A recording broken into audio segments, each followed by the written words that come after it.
Hey, Immanuel, blessings to you today. I hope you are well, and I hope that you are enjoying these warmer temperatures.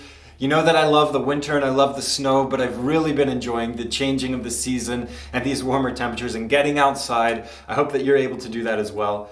It's also been wonderful to see all of these faces returning to Immanuel after such a long break.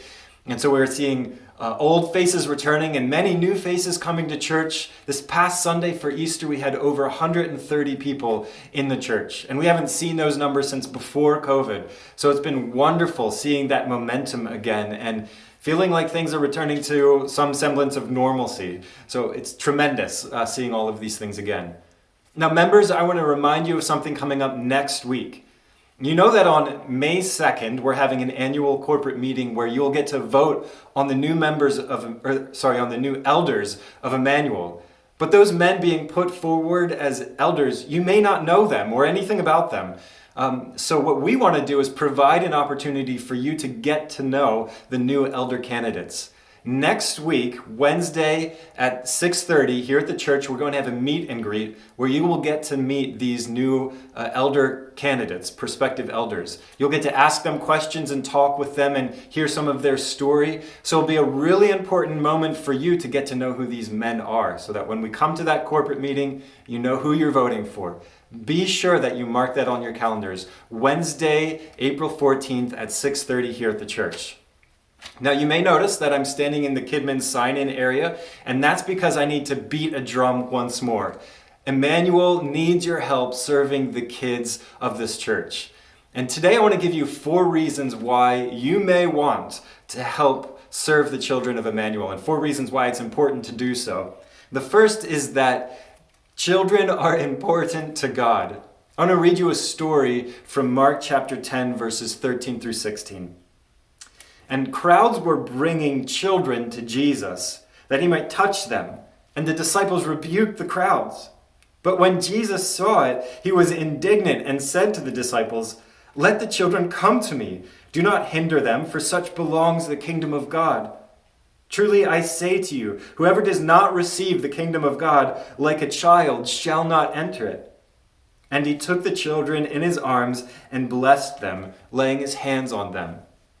Clearly, Jesus loved children, and they were so important in his mind that he was even willing to rebuke his disciples for being dismissive of them.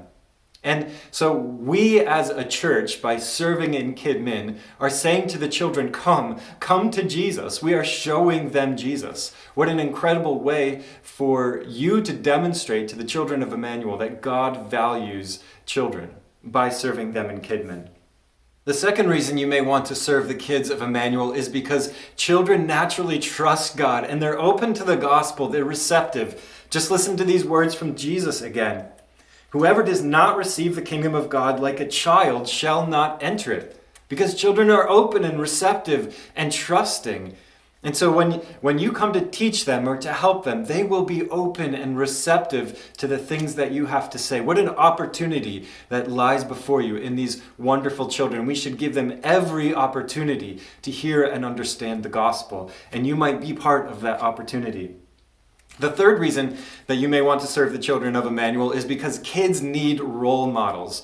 And it doesn't really matter where you are in your walk with Christ, so long as you are following him. That means the children can see Jesus in you, because God is alive and at work within you, and Christ, therefore, is visible.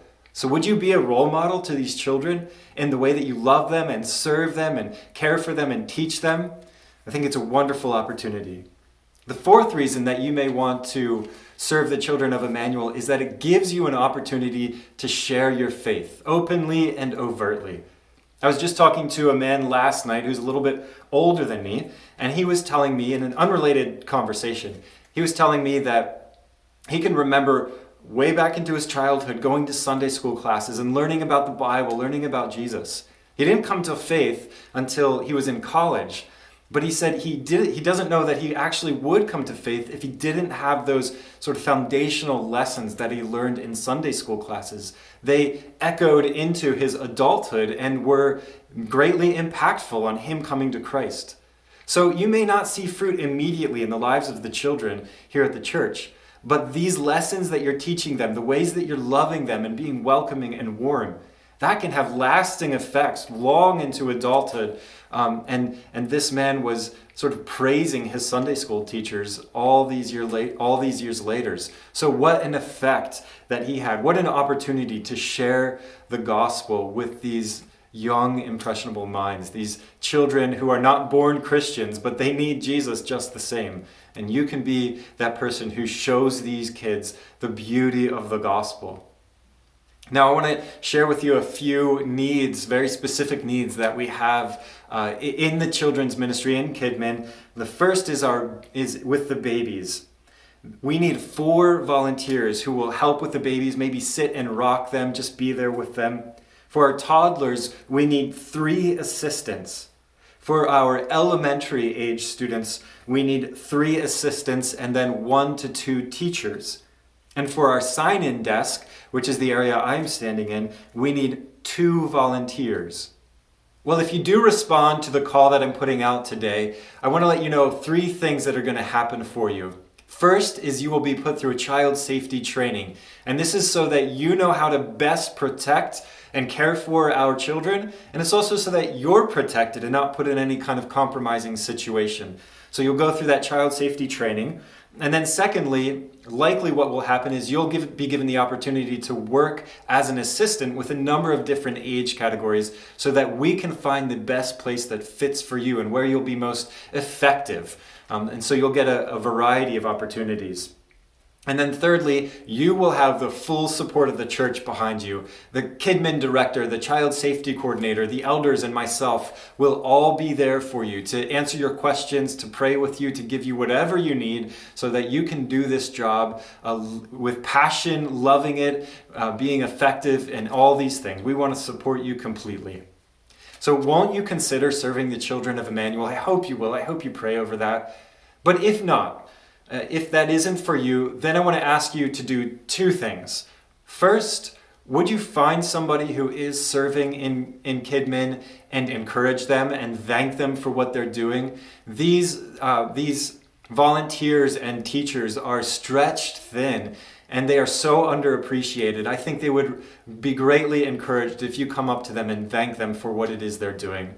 And then the second thing you can do is pray. Pray for these volunteers who are stretched thin, that they would be filled with passion and they would love what they're doing, that they would have strength and endurance to press through this time. Pray that God would raise up more leaders and more volunteers to help and serve the children of Immanuel. And then pray for the children. Pray that these children would learn and understand the gospel, that it would be beautiful to them, that it would reverberate into their adulthood, that they would be men and women of God one day. So pray for these children, how they need your prayers. And so no matter where you are in your walk with Christ, whether you're going to serve the children directly or not, there's something for you to do, whether by serving or praying or encouraging or all of them. I hope that you'll join us in this. And thank you so much for taking the time to watch this and consider these things and to join in prayer. I hope to see you on Sunday, and God bless you.